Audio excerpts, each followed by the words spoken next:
de la sagrada tradición y el yelmo de la verdad absoluta.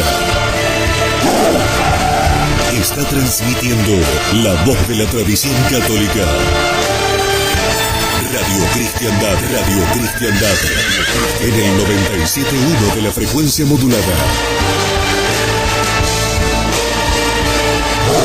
Radio Cristiandad, solo la verdad, aunque duela.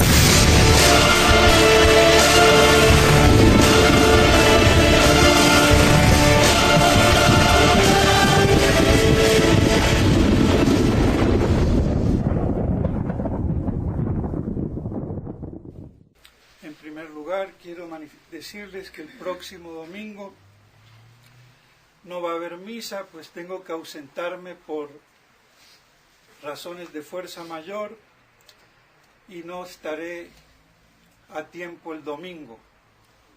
También para que lo sepan todos aquellos que a través de Radio Cristiandad están acostumbrados a oír el sermón dominical, pues no habrá por las mismas circunstancias. En nombre del Padre, del Hijo y del Espíritu Santo. Amén.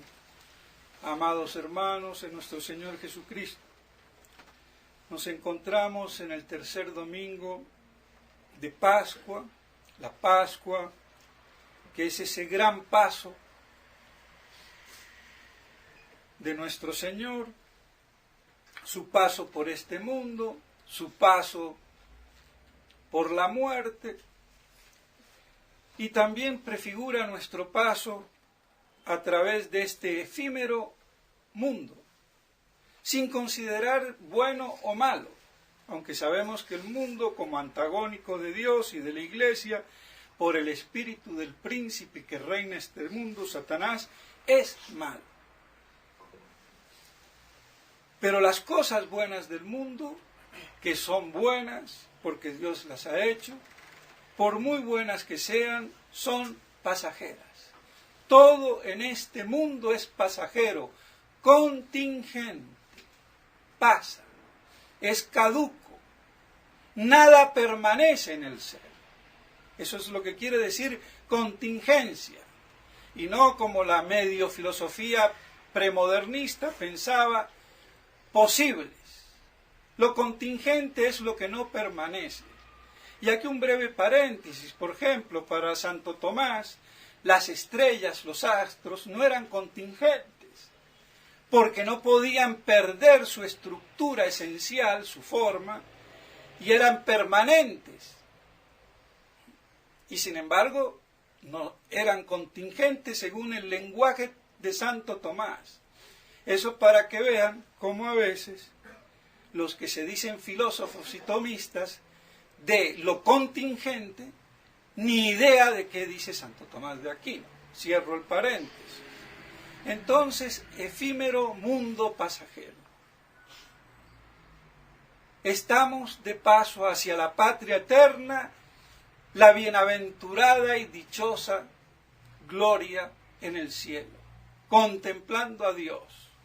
Y por eso nuestro paso por aquí debe también de ser así, nuestra mirada puesta no en las cosas de este mundo, por buenas que sean, sino en las eternas de Dios.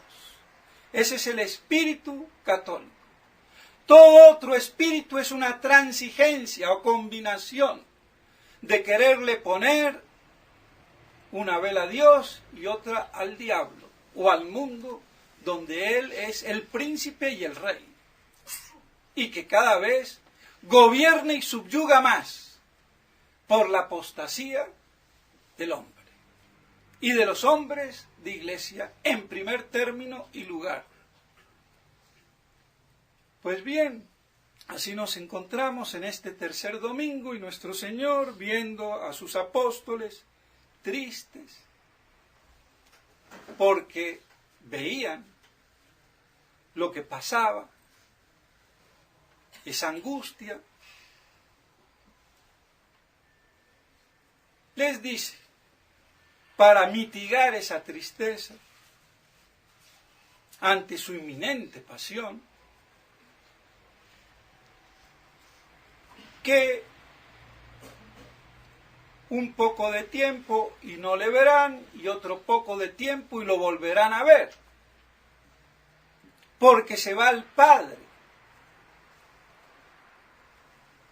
Y viendo que le querían interrogar porque no entendían qué era ese poco de tiempo, les da el ejemplo de la parturrienta y de un gozo inestimable después de alumbrar. Entendemos, y claro está, que los discípulos no podían comprender en ese momento a qué se refería nuestro Señor con ese poco de tiempo. Pero a mí sí me asombra que no ya los apóstoles, que era normal que no lo entendieran, no lo entendieron después muchos padres de la Iglesia. Y haya habido una opinión tripartita, si se puede decir así, que condensa el mismo Santo Tomás. Una que se referiría a los 3 días que estaría muerto, no lo verían, y después lo verían 40 días resucitado. Otros a los 3 días, a los días precedentes a la muerte, para que no lo vean, y después los posteriores a la muerte para verlo. Y San Agustín, que dice que ese poco de tiempo es de la ascensión hasta la parusía. Poco de tiempo, no me veréis porque me voy al Padre, ascensión, está clarísimo.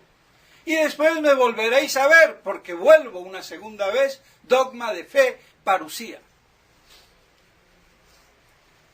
Y eso es lo que me asombra, que cómo no todos se dieron cuenta que era ese tiempo, el transcurso desde su ascensión hasta su parusía, como dice, y muy bien dice, San Agustín. Pero eso nos demuestra también que a veces no nos podemos poner a dudar con los apóstoles. Porque está bien que los apóstoles dudaran, pero yo por hacerme el santito, también voy a dudar como los apóstoles después de saber fehacientemente que hay la ascensión. Y nuestro Señor aquí dice, porque me voy al Padre, y está más que claro. Pero ahí está, nos sirve la moraleja. Lo que para unos puede ser lícito, por el tiempo, lugar y modo como se dan, para otros ya no es lícito. Que los apóstoles no hayan entendido, perfecto. No conocían la ascensión de nuestro Señor. Me voy al Padre. ¿Cuál es ese poco? Pero después de la ascensión y durante todo este periodo de la historia hasta la parusía, es evidente que nuestro Señor les estaba diciendo que no le verían. La Iglesia presente allí y representada en los apóstoles a lo largo de la historia hasta la parusía, porque se iba al Padre, pero después lo volverían a ver. Y ese gozo no se lo quitaría a nadie,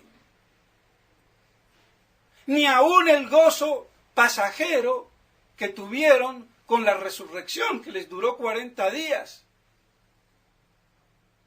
Porque hasta eso, como hace ver el padre Castellani, fue un gozo que a los ojos humanos duró poco tiempo. Y por eso nuestro Señor, como lo sabía, les dice que en definitiva se deben de alegrar porque tendrán un gozo que nadie se los quitará, como la mujer que pare, que sufre, pero después se olvida porque ha dado luz a un hombre que viene a este mundo. y todo lo demás es nada. Sufrimientos, dolores, angustias. Y ese gozo es imperecedero. Con lo cual nos estamos dando cuenta cómo nuestro Señor nos está manifestando que toda la historia de la iglesia, desde su ascensión hasta la parusía, serán unos dolores de parto para la iglesia y para cada uno de nosotros. ¿Y parir a quién? A todos los que por la iglesia se asimilan a ella, entran en la iglesia hasta la parusía.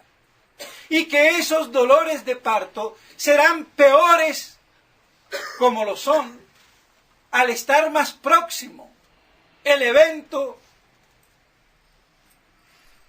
por producirse. No es lo mismo los dolores de parto de una mujer al principio que ya a momentos antes de parir, donde se intensifica. Y entre más está cerca el hecho de alumbrar, más cruciales es la angustia, el dolor y el parto. Luego, es más duro el dolor de parto de la iglesia en los últimos tiempos apocalípticos, previos a la parusía, que antes. Y así, recordarlo para que no sucumbamos ante ese dolor de parto de la iglesia.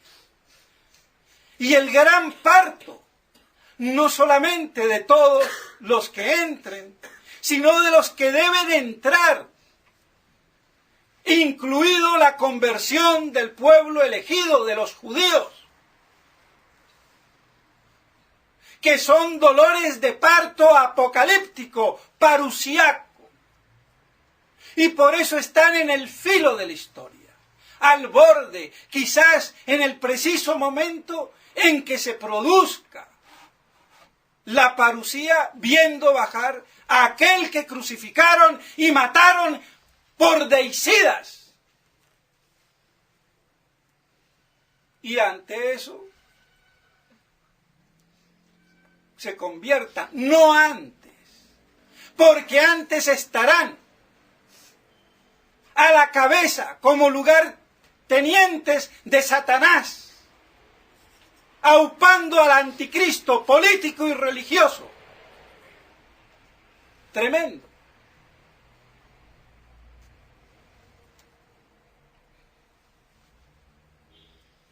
Por eso no se pueden convertir antes.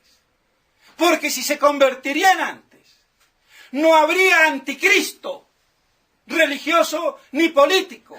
No habría tribulación magna, no habría gran apostasía, porque todo eso es judaico.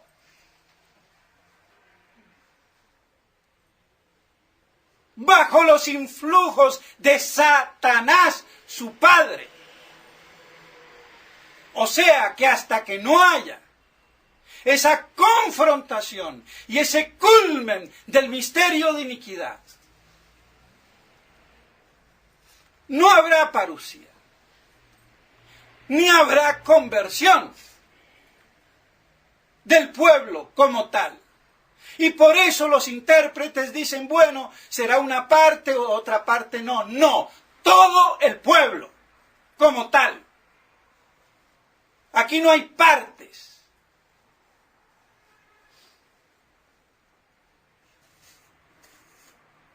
Aunque siempre puede haber material de desecho, que es distinto.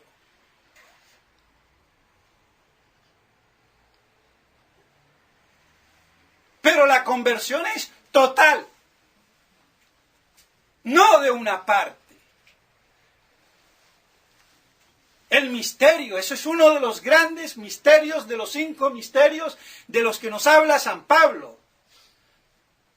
El misterio de la salvación de Israel, que está dentro del misterio de la iglesia.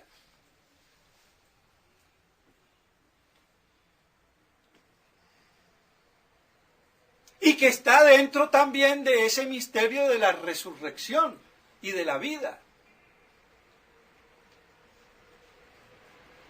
Y el gran misterio de amor contrapuesto el misterio de iniquidad. Por eso, mis estimados hermanos, es de una gran riqueza enfocada esta lectura del Evangelio desde la óptica apocalíptica, sin la cual no se entiende ni aún la interpretación de San Agustín, ni lo que dice nuestro Señor, los dolores de parto y después de gozo. Y no me está hablando de restauraciones efímeras de 25 años o de lo que sea. Me está hablando de gozo duradero, total, que no se acaba. Y no es el gozo del cielo. Porque el gozo del cielo antes es incoado en la tierra.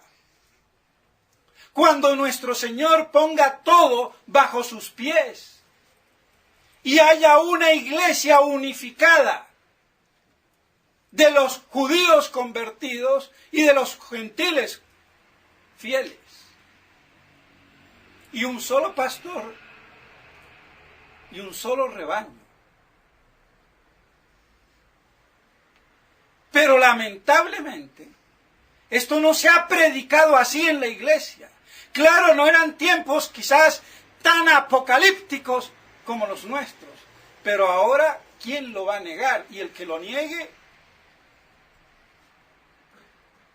que salga de su supina ignorancia o incredulidad, que es peor. Y así entonces vemos la gran esperanza.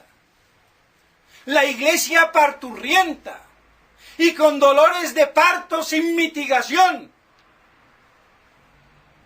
Y por eso en otro lugar, como señala el padre Castellani, en San Mateo se habla de la mujer que huye al desierto, que tiene un hijo, varón, y indudablemente es Cristo, pero que tiene otros hijos, que se dividen en dos grupos. Y por eso el padre Castellani dice, el Israel convertido, no el apóstata, sino el nuevo Israel convertido. Y pone mucho énfasis que esa mujer es el Israel convertido. Yo aquí haría un paréntesis. La iglesia y el verdadero Israel no es ni judío ni gentil. Es tanto lo uno como lo otro.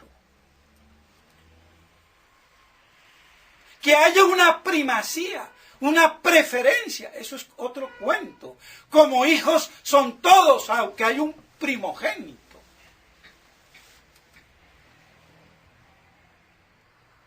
Entonces yo vería la iglesia perseguida por el dragón que huye al desierto, se acrisola en el desierto como hoy se acrisolan todos los tradicionalistas firmes en la fe, sin contubernios, ni estampillas, ni estampitas, ni certificados de herejes apóstatas. Porque Roma ha perdido la fe y no será, es hoy la sede del anticristo pseudoprofeta religioso. El Dios católico no existe. Yo creo en Dios, pero no en el Dios católico que no existe. Y creo en Jesucristo, que es mi maestro y profeta, que es la encarnación de Dios. Pero no es Dios. Igual que Arrio, alogismo, alogos, niegan el logos, reconocen a Cristo como Mahoma, profeta, gran profeta. Mahoma lo reconocía a Cristo como profeta, pero no como Dios. Y Francisquito está igual que los judíos y los musulmanes, y por eso se lleva bien con todos. Y le lava los pies a todos, pero ¿cómo no se los va a lavar si el desgraciado tiene los pies, la cabeza y el alma más negra que Satán? Si es que el tonto no se ha enterado.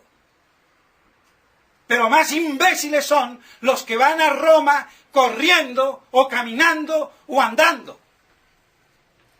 Aunque unos vayan más transparente que otros. Pero van todos a adorar a la bestia y darle legitimidad a la bestia. Para algo habla San Juan. Los que no están marcados por la bestia, ni en las manos ni en las frentes. Y por eso, tanto los unos como los otros reciben la marca de la bestia. Y tanto Monseñor Williamson, como Monseñor Ford, como Monseñor Felé, como Monseñor de Galarreta y Monseñor Tissier, que vino hace poco y dice, sí, el Papa es un hereje, pero tenemos Papa y cardenales. Tu abuela, la Iglesia no puede estar representada por herejes. Entonces, ¿qué es? Una falsa iglesia, una contraiglesia, como muy bien lo ha hecho ver el padre Turco, y lo admiro. Me ha sorprendido con ese artículo. Verdaderamente. Ni yo he sido capaz de hacerlo, vean. Excelente. Las cosas claras.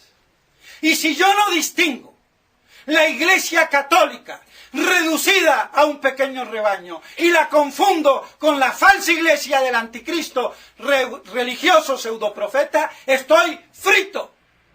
Y por eso todos ellos están fritos. Y por eso a Monseñor Williamson no lo atacaron como a Monseñor Lefebvre. No dijeron en contra de Roma hereje cismático, ni a Monseñor Ford. Los dejaron tranquilitos.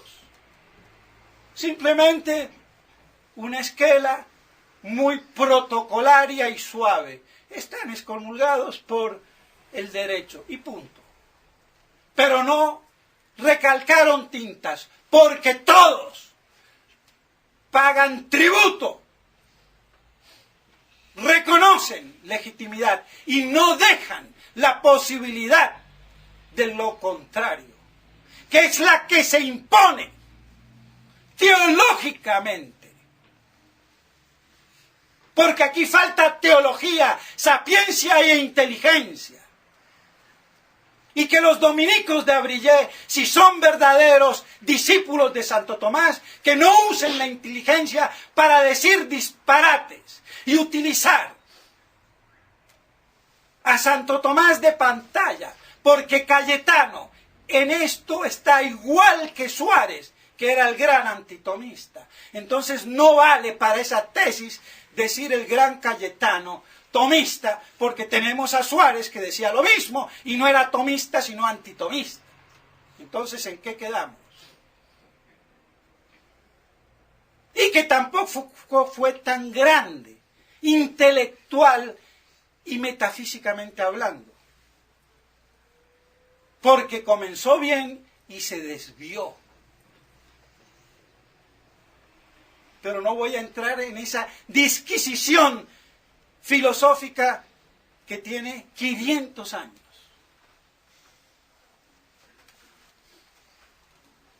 Tampoco es de ahora. Y dicho sea de paso, Suárez, ¿de dónde sale? Queriendo corregir los defectos de Cayetano. Suárez se creía tomista, cuidado. Es ahora que decimos que no es. Y nos damos cuenta. Pero no nos hemos dado cuenta del otro, que es peor, porque pasa como tal y no es tan tal. Pero bueno, de todos modos, que queden las cosas claras. Al enemigo hay que identificarlo. Si yo no identifico al enemigo, ¿cómo me defiendo? Por eso Nuestra Señora tantas advertencias.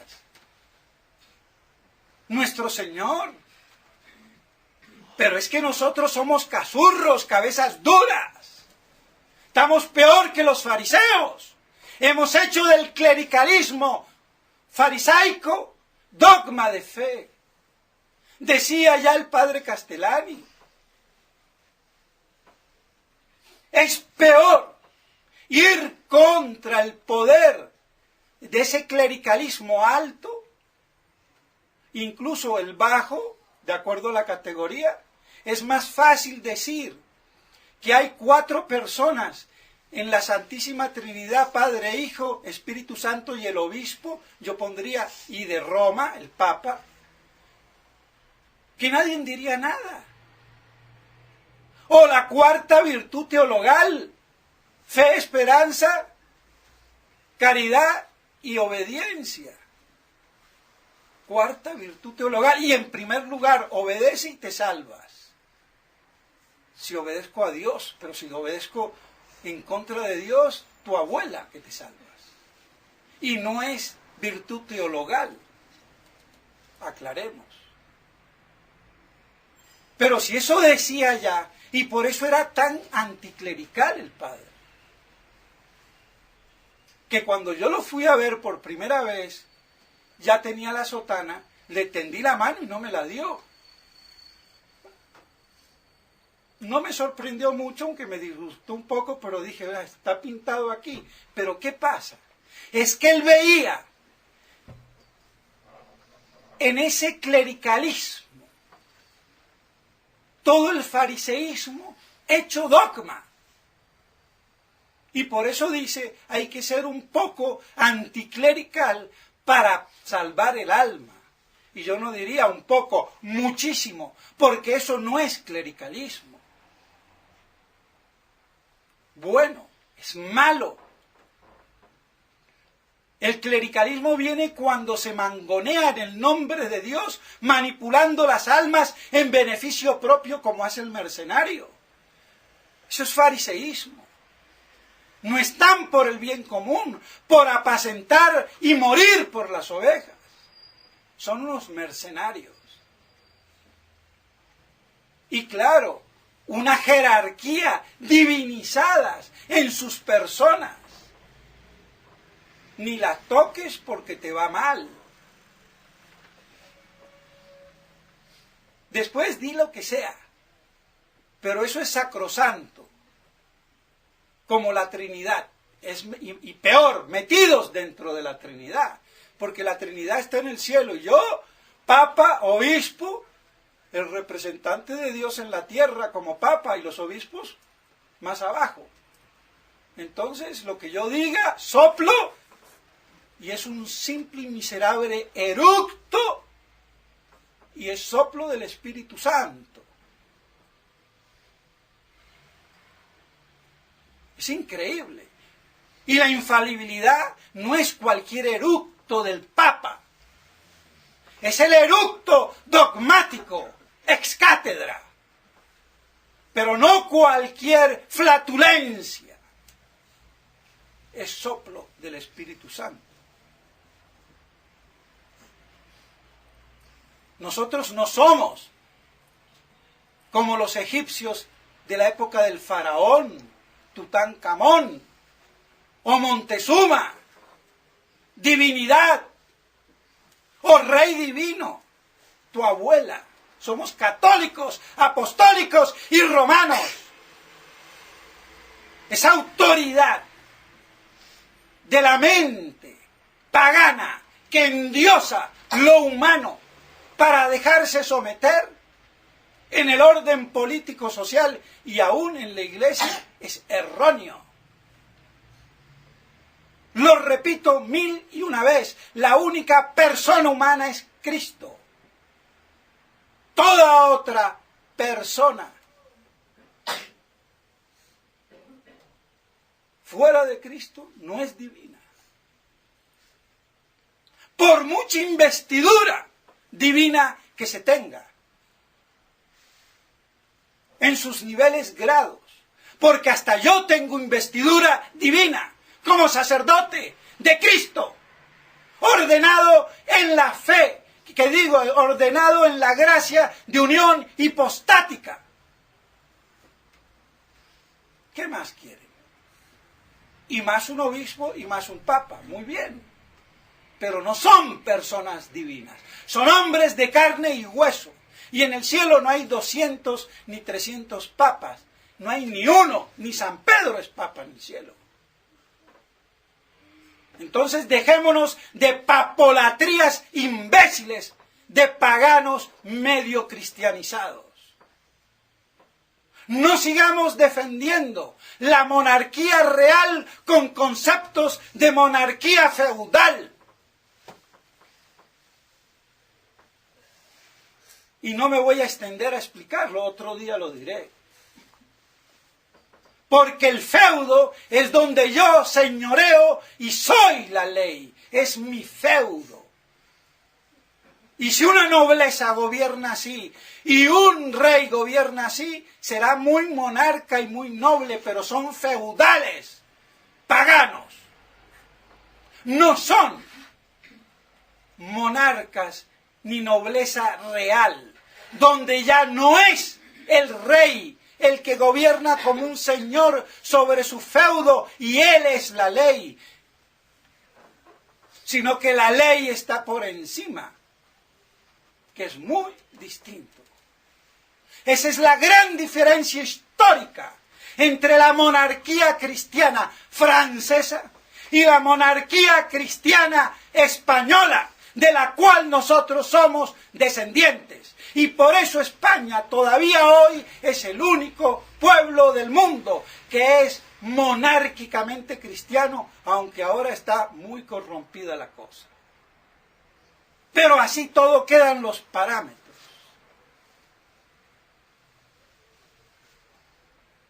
Y tampoco me voy a explayar.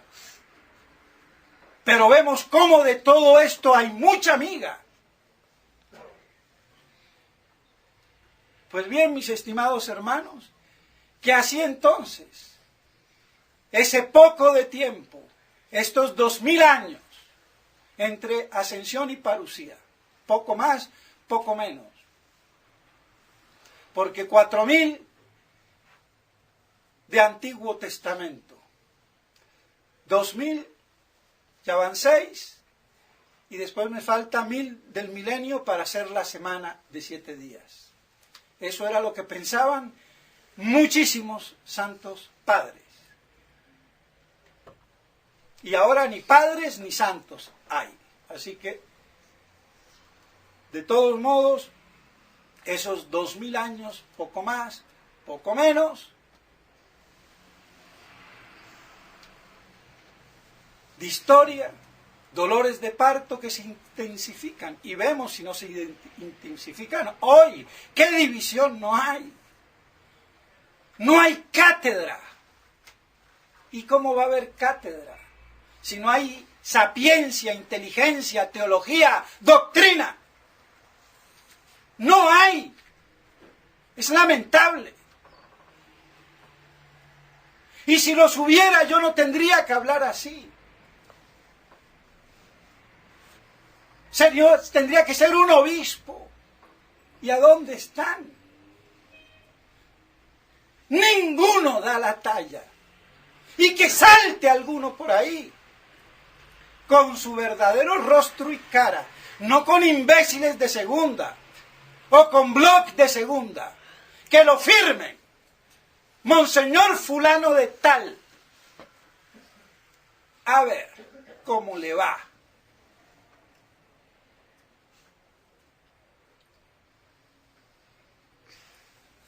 Esto quiero decir que lo que afirmo sé por qué lo afirmo y no me voy en medias tintas y encaro al que sea. Y hablo en el nombre de la sacrosanta Iglesia, porque alguien tiene que sacar la cara, y si no la sacará la burra de Balán, o el burro de no sé qué, o las piedras de San Quintín. Pero no puede ser que se mangonee la Iglesia así. Eso faltó en el Concilio Vaticano II. Todos claudicaron. Todos. Era tal el peso de la divinidad sacrosanta del Papa que ni Monseñor Lefebvre ni Monseñor de Castromayer, con todo lo valiente, no pudieron ir de frente. Hicieron lo que pudieron y ahora sufrimos las consecuencias. Pero faltó. ¿Dónde está un cardenal Siri? ¿Dónde un cardenal Ottaviani? Todos. Por esa impronta de la divinidad del Papa. Lo dijo el Papa y se acabó. Cuando le había que decirle, oiga, su señoría, su santidad, usted como Papa no repita eso, porque si lo repite es un reverendo hereje y hasta aquí llegamos. Nadie se lo dijo. Todos, amén, Roma locuta, causa finita, papolatría. Porque mal aplicaban las palabras. Causa locuta, Roma locuta, causa finita. Porque es cuando Roma habla como cátedra de la verdad y no como el dragón. Con cuernos de cordero, pero habla como el dragón. Está dicho, todo está dicho simbólicamente en las Escrituras y en el Apocalipsis. Por eso entonces esa gran figura de la mujer parturienta, la Iglesia, que pare, y debe de parir todavía al pueblo elegido. Y esta gran persecución de la mujer que huye al desierto, estamos en el desierto. Más claro, agua. Y el dragón queriendo aplastar a su Hijo, a Cristo, en nuestras almas. ¿Cómo? Aceptando el sello. Pidiéndole reconocimiento a los enemigos de Cristo. Por eso, mis estimados hermanos, hay que tenerlo claro. Hay dos iglesias, la falsa, que es la oficial, la que impera desde Roma, apóstata, anticristo, como dijo Monseñor Lefebvre, y la iglesia verdadera reducida a un pequeño rebaño fiel a proporciones, como ya lo dijo el cardenal Pi, domésticas e individuales. Más doméstico, más individual. ¿Qué pasa cuando un curita se queda sin obispo? Está solo. Y no se va a buscar con un padrastro, un obispo postizo. Es que ni aun los postizos, que servirían si defendieran la verdad, pero no la defienden, son antiapocalípticos. Entonces, ¿cómo se va a defender el rebaño con obispos antiapocalípticos? Imposible. Más vale que no los hubiera.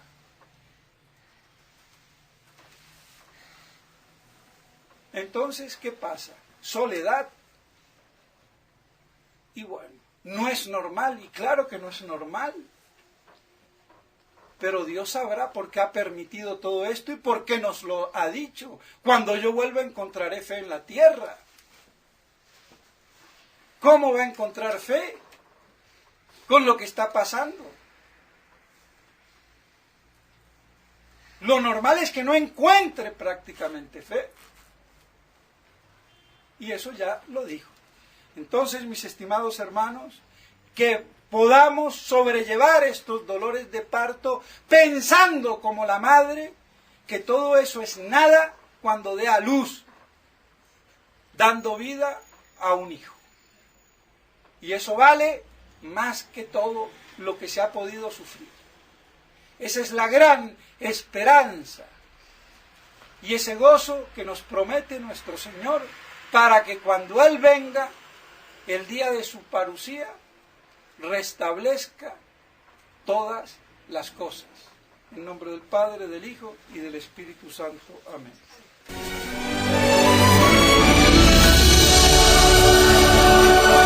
Esta es Radio Cristiandad, la voz de la tradición católica. Luchando para que Cristo reine.